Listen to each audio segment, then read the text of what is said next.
যারা বলেন আর্জেন্টিনা খেলায় চুরি করে জিতেছে, তো আজকের সম্পূর্ণ ভিডিওটা কিন্তু আপনাদের জন্য, তাদের জন্য আজকের ভিডিওটা।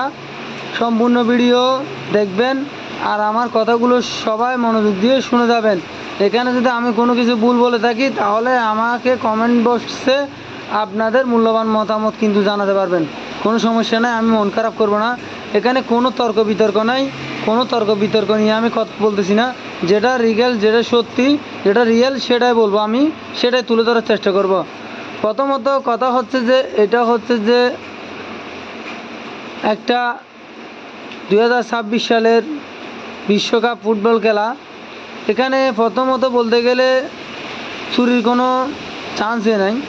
যদি বলি ফুটবল খেলা হচ্ছে রেফারের সিদ্ধান্ত চূড়ান্ত সিদ্ধান্ত, কিন্তু এর প্রেক্ষাপটও কিন্তু একটা বিষয় আছে, সেটা হচ্ছে যে যারা কম্পিউটার নিয়ে বসে আছে, যারা ক্যামেরা নিয়ে বসে আছে, তারাও কিন্তু মূলত রেফারি।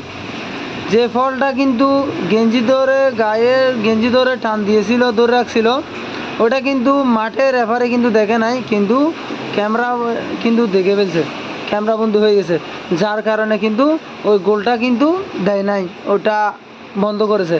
এখন যদি বলি এখানে কোনো রেফারিকে কোনো ঘুষ দেওয়া হবে না।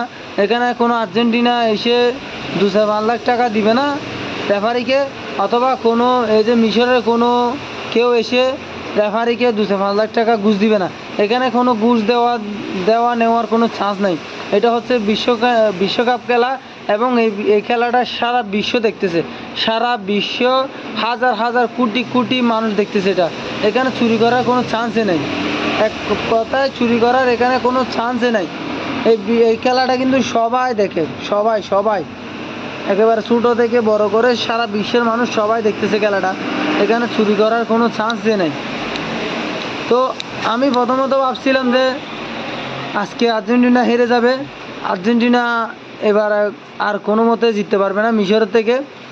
যেখানে মিশর কিন্তু অনেক সুন্দর খেলেছে, অনেক ভালো, আর্জেন্টিনার থেকেও কিন্তু অনেক ভালো খেলা খেলেছে, একেবারে জান দিয়ে খেলা খেলছে। এক কথায় বলতে গেলে তারা জান দিয়ে খেলছে, অনেক সুন্দর করে, অনেক সুন্দর পারফরমেন্স এদের। তো আর্জেন্টিনাও খারাপ খেলে নাই, কিন্তু আমরা এটা আশা করি না যে আর্জেন্টিনা থেকে যে আমরা লাস্ট মোমেন্টে এসে একেবারে যেখানে 80 মিনিট হয়ে গেল খেলা, সেখানে গোল দিতে পারে নাই, শেষ মুহূর্তে এসে তিনটা গোল দিয়ে দিল, তিনটা গোল দিয়ে দিল 10 মিনিটের মাথায় কিন্তু একটা গোল দিয়ে দিল। এটা কিন্তু অবিশ্বাস্য। এটা আর্জেন্টিনার যারা ভক্ত আছে প্রত্যেকের মনে কিন্তু একটা আশঙ্কা এসে গেছে যে আর্জেন্টিনা হেরে যাবে, এবং বিতর্ক যারা করে তাদের মনের অবস্থাটা আমি বুঝতে পারছি। কিন্তু এখানে খেলা আপনারা সবাই উপভোগ করেন, আমরা উপভোগ করি, আমি তো পুরো খেলাটাই দেখছি। খেলা উপভোগ করবেন, আনন্দ নেবেন, কিন্তু খেলা নিয়ে তর্ক বিতর্ক যাওয়া, একে অপরকে বড় কথা বলা, অকথ্য ভাষায় গালিগালাজ করা, ফেসবুকে এসে বিভিন্ন রকম নানা মন্তব্য নিয়ে পোস্ট করা, আসলে এগুলো একদম মোটেও বা উচিত নয়। এগুলো আমার এখানে কতগুলো ফ্রেন্ড ফলোয়ার আছে, এদের কিন্তু পোস্টগুলো আমি দেখি, তবে আমি তো নিরপেক্ষ, আমি কাউকে ছোটো করে কোনো কথা বলতে চাই না, কাউকে কেউ মনে কষ্ট পাবে এরকম করে বলতে চাই না। তারপরও কিন্তু কিছু কিছু মানুষের পোস্ট দেখি, এরা এমনভাবে পোস্ট করে, এদের পোস্টগুলো দেখলে মানে গায়ে রক্ত মাথায় উঠে যায়। কিরে ভাই, খেলা দেখবে, এখানে খেলা দেখে উপভোগ করবে, খেলা চলতেছে অন্য দেশে, কিন্তু আমাদের দেশে এখানে কি এসব কি কাণ্ড? ফেসবুক সোশ্যাল মিডিয়াতে এসে একদল আরেক দলকে নিয়ে বাস দেওয়া শুরু করে দিছে। আমি বলি কি, অন্যের পিছনে বাস দিতে না গিয়ে নিজের বাসটা নিজে ঘুরে এনে নিজের দিকে দেওয়া উচিত। এরকম যাদের মন মানসিকতা আছে, এরকম যাদের চিন্তা ভাবনা আছে, এটা মোটেও উচিত না।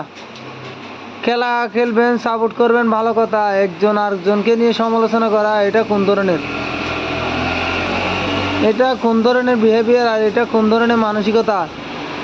আমি বলি যে এরা যে দলের সাপোর্টার হোক না কেন, এদের তো মন মানসিকতাই খারাপ। না হলে যদি একটা মানুষের মন মানসিকতা এত থাকে, তাহলে এত নিজ মন্তব্য করবে না, কেউ কাউকে নিয়ে কটু কথা বলবে না। তো বন্ধুরা, আমার ভিডিওটি যদি ভালো লেগে থাকে বেশি বেশি করে শেয়ার করে দিবে, যাতে সবাই জানতে পারে, সবাই বুঝতে পারে সবার ভুলটা কোথায় হয়েছে।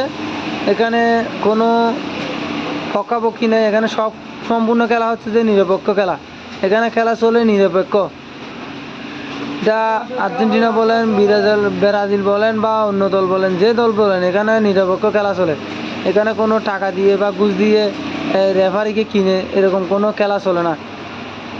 তো সবাই ভিডিওটা বেশি বেশি করে শেয়ার করে দিবেন।